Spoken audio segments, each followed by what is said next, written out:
నమస్తే, అందరూ ఎలా ఉన్నారు? వెల్కమ్ టు బాల కళ్యాణిలో. ఈరోజు బోటి ఉల్లికాడల కూరనైతే వండుతున్నాము. కావాల్సినవి బోటి, ఉల్లికాడలు, ఉల్లిగడ్డలు, పచ్చిమిర్చి, టమాటాలు, గరం మసాలా, సాజీరా, దాల్చిని, ఇలాచి, లవంగాలు, మిరియాలు, ధనియాలు, జీలకర్ర వేయించి పొడి చేసి పెట్టుకోవాలి. కడాయిలో నూనె పోసి జీలకర్ర, బిర్యానీ ఆకు, పచ్చిమిర్చి వేసుకోవాలి. ఇది అయితే మా అమ్మ వాళ్ళ ఇల్లు అండి. నేను అమ్మ వాళ్ళ ఇంటికి అయితే వచ్చినాను.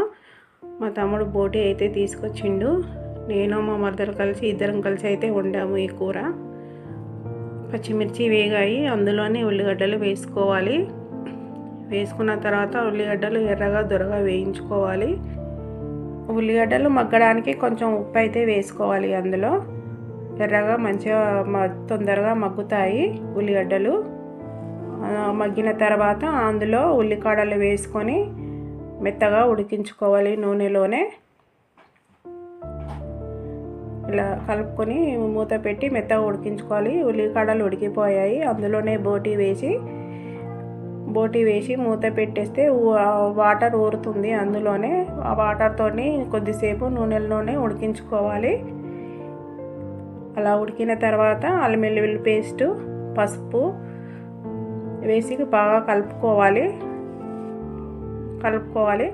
ఈరోజు రిపబ్లిక్ డే సందర్భంగా మా తమ్ముడు పిల్లలు అయితే స్కూల్కి వెళ్ళారు.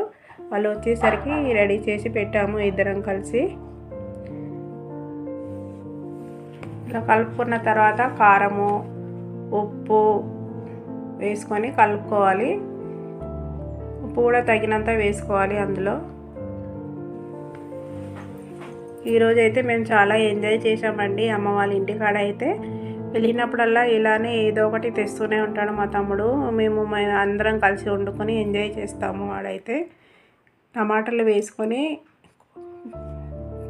గరం మసాలా వేసుకొని, కొత్తిమీర కూడా వేసుకొని మూత పెట్టి మగ్గించుకోవాలి. ఇలా మగ్గిపోయింది. అందులోనే కొంచెం చింతపండు రసం కూడా వేసుకోవాలి. బోటీలో కొంచెం చింతపండు రసం వేస్తేనే టేస్ట్ వస్తుంది. బాగా ఉడికించుకోవాలి.